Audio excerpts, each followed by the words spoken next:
का कार्य, तकनीक का उपयोग कराने का काम जहां ये किया जा रहा है, केंद्र की सरकार हो, राज्य की सरकार हो, नगर निगम का प्रशासन हो, ये जितनी तत्परता के साथ काम कर रहे हैं उतनी ही तत्परता के साथ हमें आम जनता जनार्दन को भी इन सुविधाओं के साथ जोड़ना पड़ेगा। जनता जनार्दन को भी इन दायित्वों के साथ जोड़ना पड़ेगा। आप स्वच्छता के कार्यक्रम को चलाएं और पब्लिक सड़कों पे कूड़ा फेंके, ये चीजें ठीक नहीं। हर मोहल्ले में स्वच्छता समिति बनाइए, कूड़ा कलेक्शन वहीं पर हो, अपने घर के कूड़े को सड़क पे या नाली में न फेंके, हमें इसके लिए बताना पड़ेगा। वेंडिंग जोन बनाने पड़ेंगे, सड़क पे ठेला खोमचा रेड़ी न लगे, बल्कि उन्हें व्यवस्थित पुनर्वास करके उनकी आजीविका पर भी असर न पड़े, लेकिन यातायात भी बाधित न होने पाए। अगर हम देंगे तो आपका शहर स्वच्छ और सुंदर बना रहेगा। इस दिशा में याद करना, कोई भी बदलाव तभी प्रभावी होता है जब आम जनमानस उसे एक जन आंदोलन के रूप में लेती है। अगर हम उस सुविधा को केवल एक औपचारिकता बना लेते हैं, उस सुविधा को केवल एक औपचारिकता बना करके कुछ लोगों तक सीमित कर देते हैं, तो उसका वास्तविक लाभ आम जनमानस को नहीं मिल पाएगा और वह योजना कभी सफल नहीं हो सकती, कभी नहीं सफल हो सकती है। योजना को सफल करना है तो उसकी पहली शर्त होती है कि हमें उस योजना को आम जनमानस के लिए सुलभ बनाने के लिए आम जनमानस को उसके साथ जोड़ना पड़ेगा।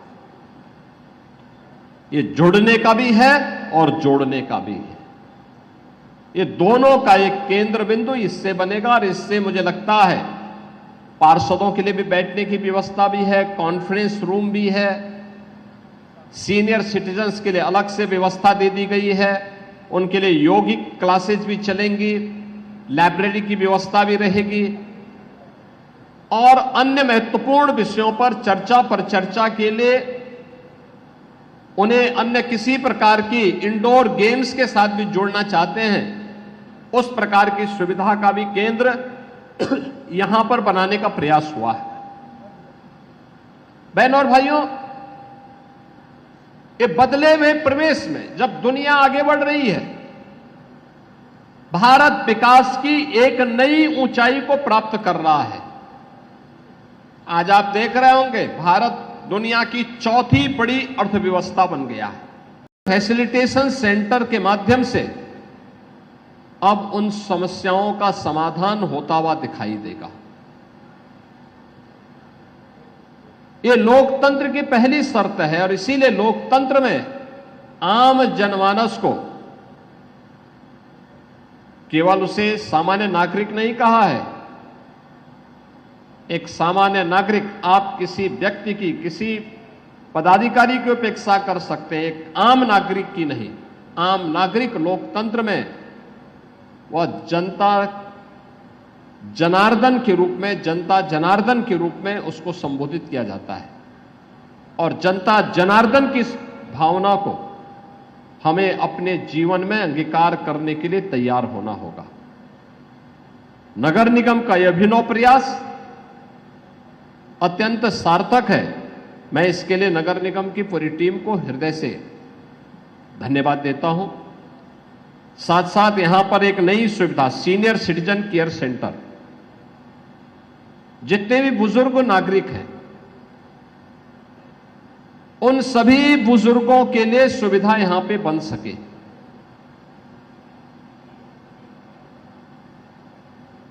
वे लोग यहां पे आकर के दिन भर बैठ सकते हैं।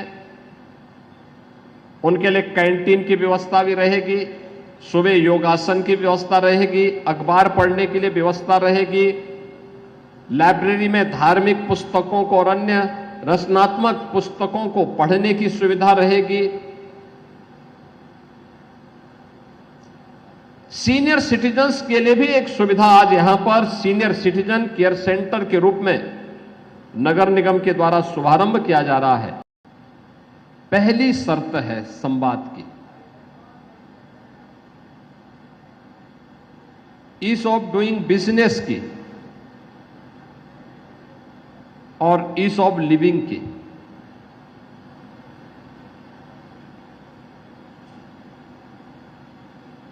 लोकतंत्र की पहली ये शर्त होती है कि जनता की सुविधाओं को हम जितना सरल कर सकें, कॉमन मैन की जितनी सुनवाई हो सके,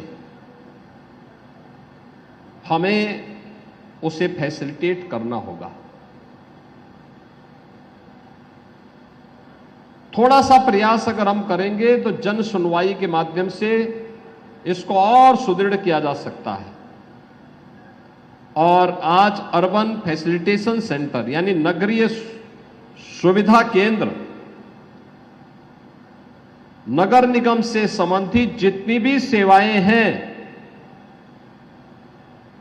उन सभी सेवाओं के लिए अब नगर निगम कार्यालय में जाने की आवश्यकता नहीं, बल्कि 16 वार्डों को इस अर्बन फैसिलिटेशन सेंटर में, नगरीय सुविधा केंद्र में, वे सभी प्रकार की सुविधाएं एक छत के नीचे यहां पर प्राप्त होंगी।